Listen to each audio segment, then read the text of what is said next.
Welcome to the Johnny and Friends Ministry Podcast. I'm Crystal Keating, bringing you real conversations about disability and hope, and exploring your questions about how to include people with special needs in your community and church. You can subscribe to the podcast by visiting johnnyandfriends.org/podcast or by finding us on your favorite podcasting app. When someone is talented and works hard, it can be pretty easy for them to begin finding their identity in their ability or success. But what happens when all of that is stripped away? Where do you find your identity when everything you thought you could control, your health, your strength, your goals, is completely gone? Well, at the height of his career in the health and fitness industry, where physical strength and being in peak condition seems to be the goal, Jimmy Peña encountered sudden health challenges that he would have never predicted for his life. But it was kind of a shock. Your lifting days are over. I mean, I had been training 4 or 5 days a week since I was 18 years old. It was my life. It was tough. My identity was all wrapped up in the physicality and the training and the ability. Today, hear how Jimmy transitioned from being steeped in the world of strength and fitness to a world of weakness and dependence on God. Listen as Jimmy shares where he found new joy and an identity that will stand the test of time.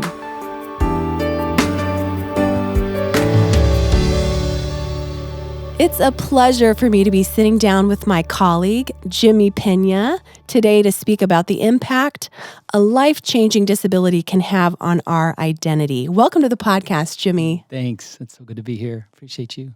I appreciate you, and you and I have worked together for a few months, and I just enjoyed your genuine spirit and the way that you bring encouragement to Johnny and Friends. You have a really fascinating work history before you came to serve with Johnny and Friends. For starters, you received your master's degree in clinical exercise physiology. Indeed. And you were the exercise physiologist for some big-name celebrities. You served as the fitness director for Muscle and Fitness, and you co-authored a New York Times best-selling book called Extra Lean. So this was your life. What drew you to the health and fitness industry? Well, I think it was a match made in heaven. I really do. I grew up very into athletics. I was always a hard charger. I used to have a whole lot of energy, but I grew up the skinny kid. I was very skinny, very self-conscious, actually. You know, when family would come over, the uncles I knew were going to be saying, "Hey, flaco, hey, skinny," you know? And so I was the one, before they all got to the house, I'd be doing push-ups, you know, as a 10, 11, 12-year-old trying to not be so skinny, you know. Right. But yeah, I actually got to college to play baseball. I didn't know that. Yep. Yeah, I walked on at Baylor University to play baseball and actually Great got injured. school. Yeah, I got injured and they sent me to rehab. And that's when I fell kind of in love with strength and conditioning and how the body adapted. And I sort of lost the edge for baseball. There are some regrets of leaving baseball, but I just fell in love with strength and conditioning and how the body adapted to fitness and nutrition.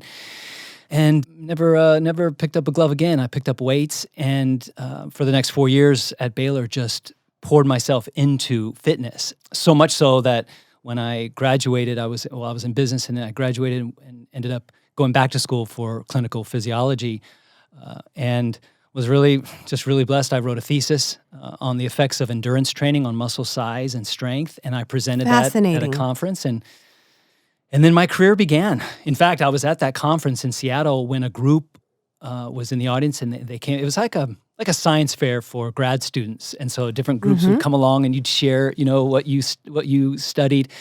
And this really remarkable team came about, and they said, "Hey, take us through your research," and I did, and they said, "It's remarkable," and they said, "We're from Muscle and Fitness magazine," and I literally. Were you familiar with Muscle and Fitness at that point? Yes. I mean, you had to be. Yes. I mean, I've been reading Muscle and Fitness for years. Sure. Reading about Joe Weider, and Joe Weider was one of the founders of the industry, right? And he found Arnold Schwarzenegger. You know, he was one of the patriarchs. He and Jack LaLanne, those names may sound familiar, but Jack LaLanne and Joe Weider. So the fact that they were there and liked my research and said, hey, become a freelance writer for us. And so one of my first gigs out of grad school was a science writer and a fitness writer, a nutrition writer for those labels, Muscle and Fitness and Hers magazines. Did you just feel like you hit the jackpot kind of with how these opportunities were coming about? Yeah.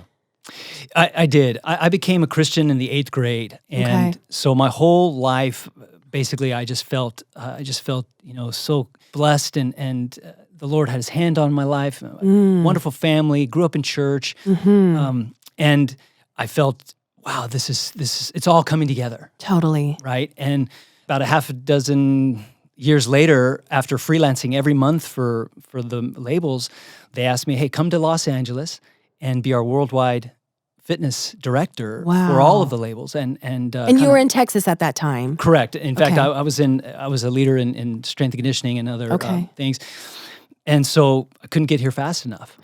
Right, and sign me up. Right, yeah, exactly. So right away, I started just hard charging the industry. Had one of the nicest titles in all of fitness publishing, and I began to do some ghostwriting for the famous people in the city, and started, and I got an agent and started co-authoring some books that the Lord blessed, and they did well. But it was interesting too, because all the while I started to feel a very strange hollowness and deadness in my work. And I, as a Christian in the fitness industry, what am I doing really? Totally. For the Lord or for the church, or right. Even though I had this quote unquote success in my field, I was really feeling some emptiness. And one night, Joe Weider himself, he was probably close to 90 years old, and he was walking out of his office with the help of a nurse, and he had a walker, and he was walking right in front of this statue of himself, a big, huge bronze statue of himself, and it was called the Master Blaster, and the arms are folded, and the chest was puffed and the chin was high, and here comes Joe Weider, passes right in front of it, and I'm editing an article that had to get out the door ASAP. It's probably about biceps or something, I don't know. And here comes Joe right in front of that, and I was able to see the two bookends of the same man in one frame, and it hit me like a ton of bricks. Like, life is not about the body. C.S. Lewis was right. You don't have souls. You are souls. You have bodies, and seeing that really just had a huge effect on my life. I said I knew I wanted to do something that meant more to this life and our eternity than what I was doing. And so the Lord inspired some things that we later were able to pursue. In fact, a couple years after that moment, there was a massive layoff, and my wife and I started a small little faith and fitness blog called PrayFit. And PrayFit, we just wanted to help people see health through the Gospel's lens. We wanted it to be really an encouragement. And so we hard charged the country. We were speaking at conferences and churches, and about a year after we started PrayFit, I'd collected a number of devotions that I had been writing on a daily basis. Yeah, and I've read them, and they are so good. Thank you.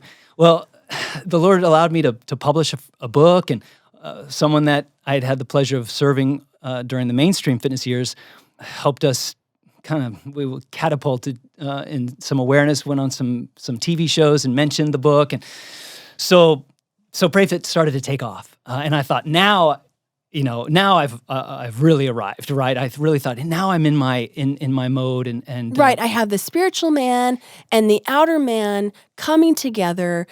You can use all of your training and the things that you're passionate about, plus your relationship with the Lord. Yeah. And it's coming together. It was coming together. It felt like we were asking churches, hey, listen, let's put our health to use. Let's put our faith to work, right? And there was a hint of, maybe even a tint of like guilt in our messages so much. Like, it's very difficult to serve the poor from the couch type of feeling in our messages. Not that it was received poorly, but I was lacking a lot of grace in the message, I believe. And so anyway, you had a big passion, and I can see that when you have a big passion and you think, how much more could we be doing for the Lord if we had better health, the things that are in our control? Yeah. I was of the mind that, listen, you get what you work for. Right. But I learned that that's so not true. Well, your life turned a big corner. It did. Yep. In fact, during those years of PrayFit, in fact, the books did well, and then some DVDs with Lionsgate Entertainment came about, and they hit #1 on Amazon. Things were going well, and then all of a sudden, I get hit with 2 unforeseen, unbearable infirmities, one of the spine and the other of the colon. In fact, I was writing another book, and I had a client on stage, and I started feeling numbness and fuzzy in my arms, and I knew something wasn't right. It really hit me. I didn't really anticipate. There weren't a whole lot of signs, but I went home, left the road, and came home, and I saw some doctors, and I'm speaking specifically about my spine, and I was told that I had a very degenerative spine. I had a collapsing neck, and my lower back was gone, and so over the course of the next few weeks, I had my neck replaced with artificial discs, and so the degenerative disc disease was something that Jimmy, that's huge. Okay, you just like breezed over that, like you had your neck replaced. Yeah. And I was very fortunate. The Lord allowed us to have some really good doctors and experts take a look at me. And in fact, we went to one hospital, one group, and they said, "Listen, you're active, and they're doing some really neat things with some artificial discs." And so we took that route.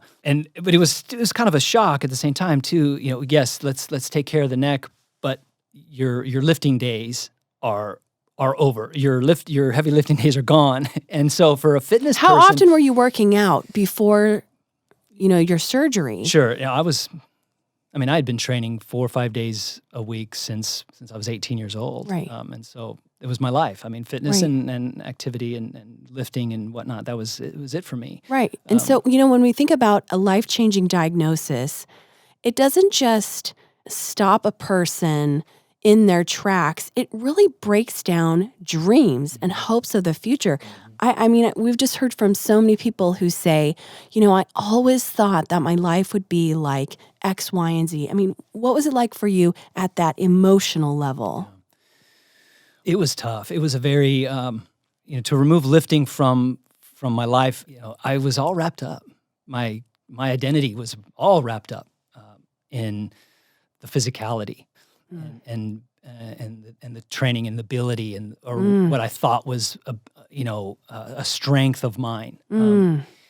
And the discipline. Sure, the discipline, focus. Absolutely, Yeah, and the example, and Mm-hmm. and I would actually, as I look back, I think it was sin in my life in that I would use my body as a platform for faith, or vice versa, I was on a bit of a high horse, I think, and I think even during the course of the PrayFit years, when I would be saying, our health is a means of praise. Our health is a means of praise. And I think, when I got sick and I started losing my ability, I started to realize you don't always get what you work for. And taking care of our health is yes, it is one way to thank God for only seeing our hearts. But, it's really a gift. And even I started to realize more and more that the motivation to take care of yourself, the ability to take care of yourself, those are all gifts. We're not, when we're able to work out, we're not improving God's work. And yet I think there's a bit of us that thinks that we earn our body. And so PrayFit during those years started to take a different turn. It started to become more grace-based. I started to put my arm around people who are going through the tough stuff of life rather than encouraging them to exercise or to eat right. PrayFit took a really neat angle. And that's what illness or grief did for me. And it was in a year or two later that I mentioned the colon infirmity, which, to be quite honest, I was hit with something. I had an involuntary muscle up in the unknown take on a mind of its own, which wasn't anything I would wish on anyone. And I was losing my ability to function normally, and I was in spasm down below. And I started to research and I was finding chat rooms and people that have the same infirmity. And I saw one wonderful surgeon, and we started trying to go through medications to see if we can get the involuntary muscle to begin to come alive again, because it's something that you can't control. And so it wasn't a going problem, it was an inability to empty. And so what would happen every day is I would actually rip open, forgive my bluntness. And so I spent 2 years at home. I spent 2 years in a bathtub. In fact, one day I realized that I could actually use the restroom in a tub. And I got into my bathtub and I realized that this is how I am going to have to live. And so I was laying there in water and waste and blood. And in fact, I wrote in my journal, I said, I never predicted weeks like this. If I ever get up, if I ever hope and rise and stand, if I ever smile, truly smile and speak, it won't be because of my inner man. It won't be because of my strength or gut summoned passion of belief. No, I have none of that. It will only be by the mercy and unbelievable, inconceivable grace of my dear God. And I realized, I'm so small and I am so frail. I think back to a conversation I had before I left the mainstream fitness industry. I had an email conversation with Louis Giglio, and he and I go back to our days at Baylor, and I was asking him, hey, Louis, how do I make an impact on the fitness industry as a Christian? And he responded with, Jimmy, in a world where size is king, it's really about embracing your smallness that matters most. And in my bathtub, I realized he was right. Yeah. I'm small, And so I decided to go through a risky surgery to determine whether or not I would have to wear a bag and whether or not my muscles would come back. Anyway, after 16 weeks of recovery, the surgery took, and grace happened. In fact, the morning of that surgery, my wife and I were reading about the blind man on the side of the road, Jericho, Bartimaeus, and when Jesus was walking by, he said, Jesus, have mercy on me. And some Bible versions say that he stopped, and others say that he stood still, but I like the version that said he stopped in his tracks. And I remember they wheeled me into the operating table. I'll never forget it. They transferred me over, and the nurse was talking. She kind of sounded like the teacher in Charlie Brown cartoons. I didn't, understand her at all. But as tears streamed down my face, I turned to the side and I stole Bartimaeus's line and fell asleep. And have mercy on me. Yes. And so I came back from that, and then a year later was when my lower back was replaced and fused because the discs are going out. So you had your neck, and then this colon surgery, and then your lower back. Correct. So I have from someone who was at the peak of fitness to being in a bathtub. Yeah. That was the road, and never in a million years would I have thought that. So Jimmy, thank you for being so honest and open. I feel very emotional even as you're talking.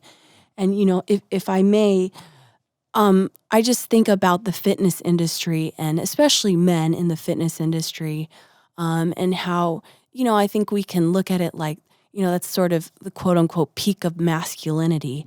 How are you looking at yourself as far as a man does? Did you feel like your masculinity was changing? Where did God meet you in that? Well, he's met me through it all. I did have much of my identity and masculinity, thoughts of myself, my self-esteem wrapped up in my ability, back in the day.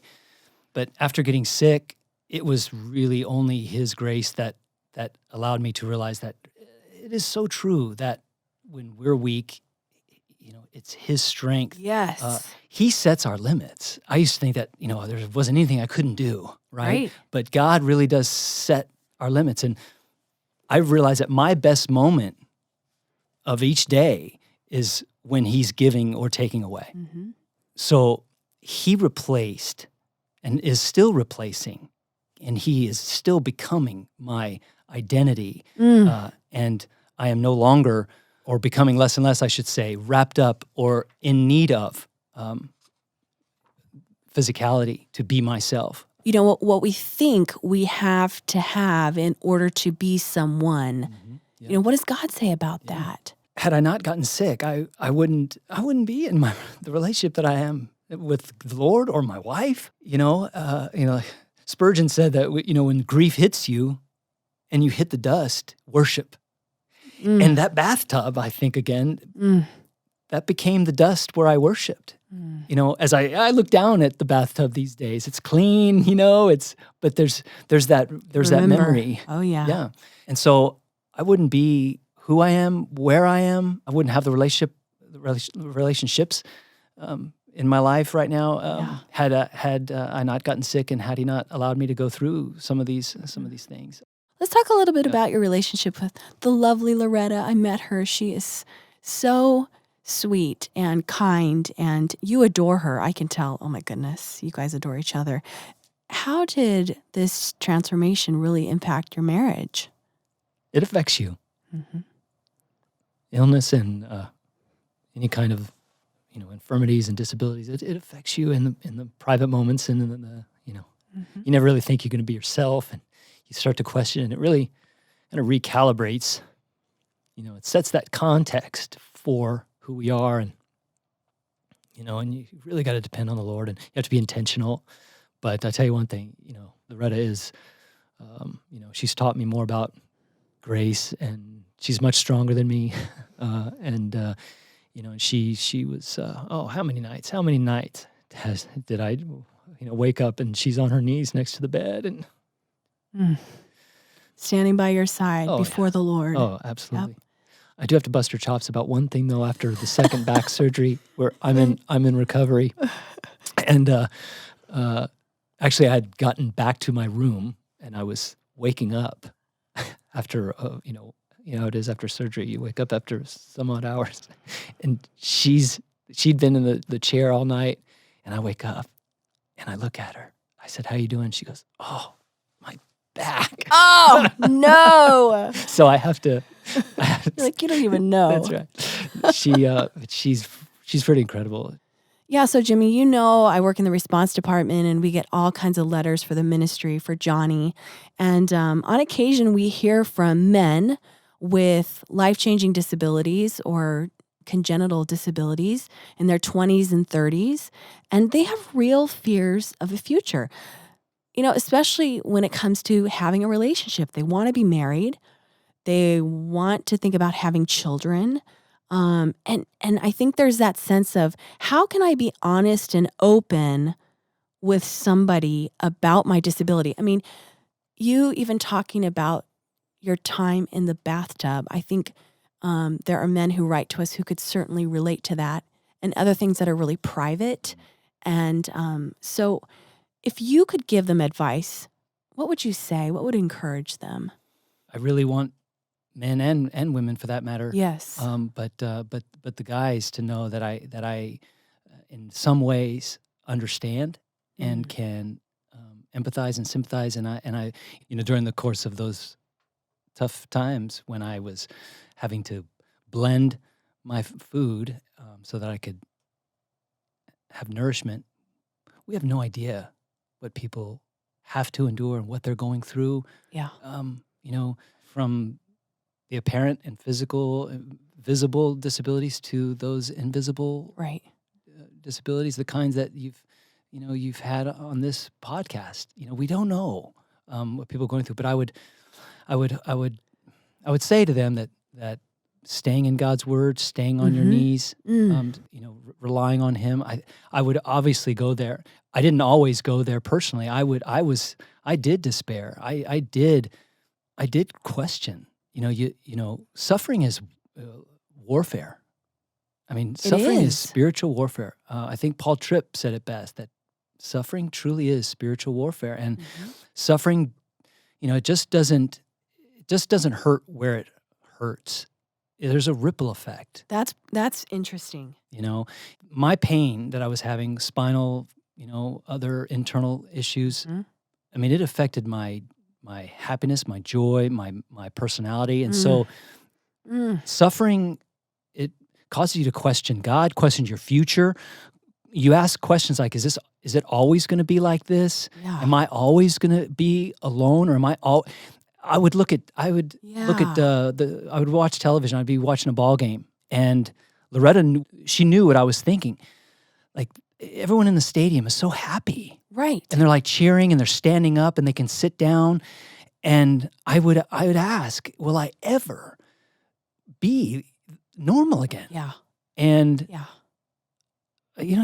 sometimes you don't even want to live, and I don't want to always be like this.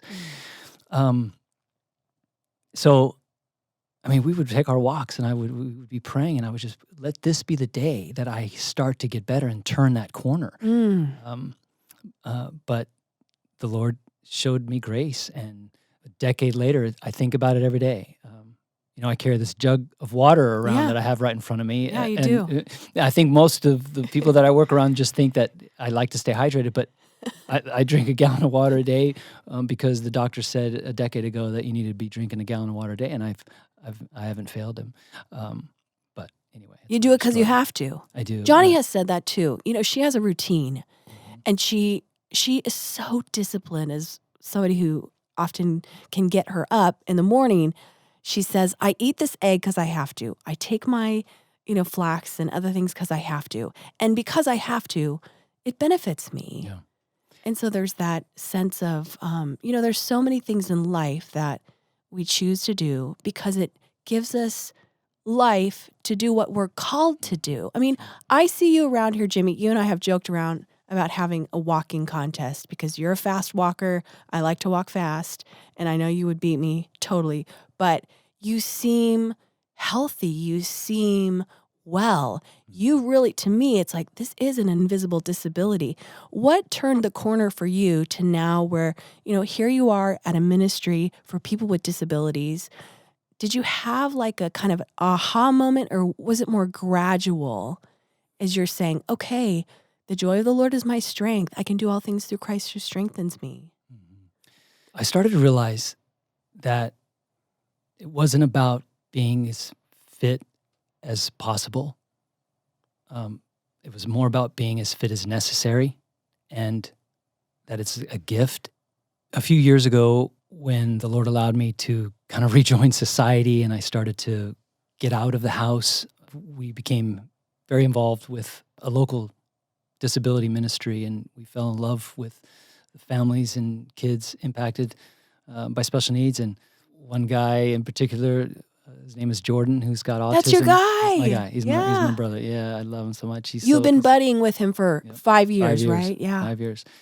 The Lord put us together, and we just became best pals. And I realized then that, I really want to pour myself into this ministry. I wanted Pray Fit to be a part of disability ministry, and so we started directing some things in that way. And as the Lord changed my heart and ignited a passion of service in that regard, even though I still deal on a daily basis, it's always on my mind, the physical woes.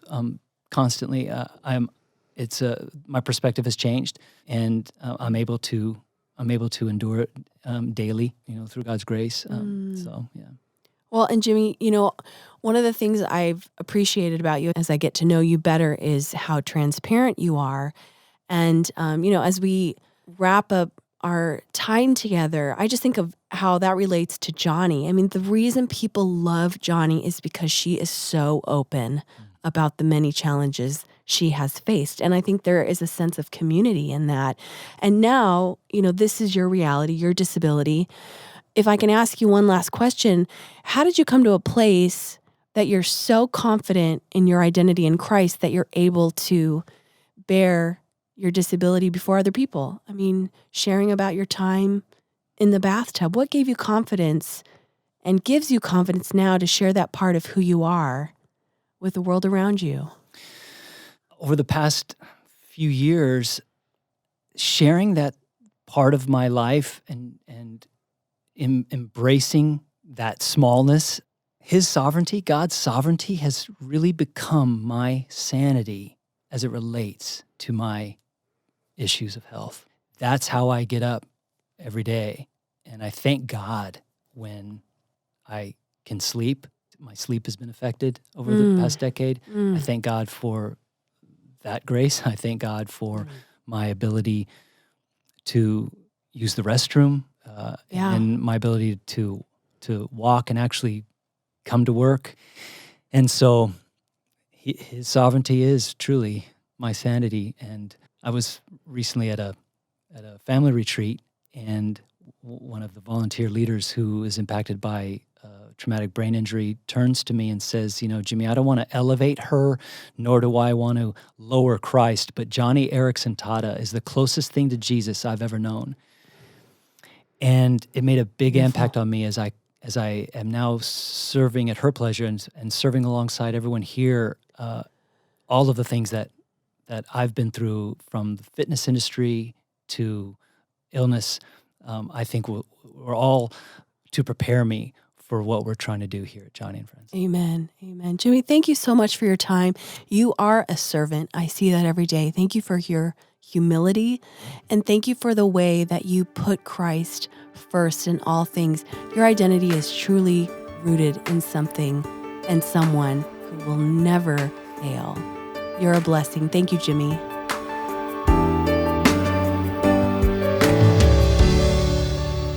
I loved our conversation today about identity. As Jimmy shared, in losing his physical strength, where much of his identity and self-esteem were wrapped up, he was able to find his true identity in God.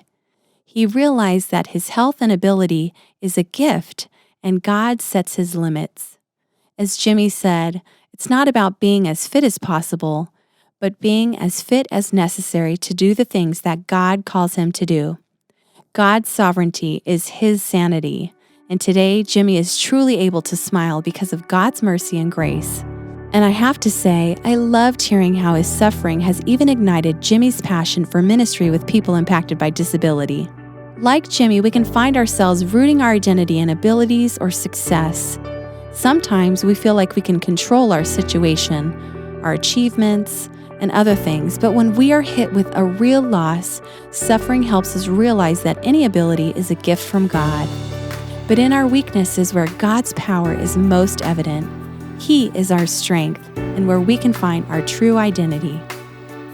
Thank you for listening to today's episode. I'm your host, Crystal Keating, and if you'd like to hear more from Jimmy, please visit johnnyandfriends.org/podcast to read a special devotion that he has written on finding an identity. And while you're there, don't forget to subscribe so that you can join me again next week on the Johnny and Friends Ministry Podcast. Thanks for listening.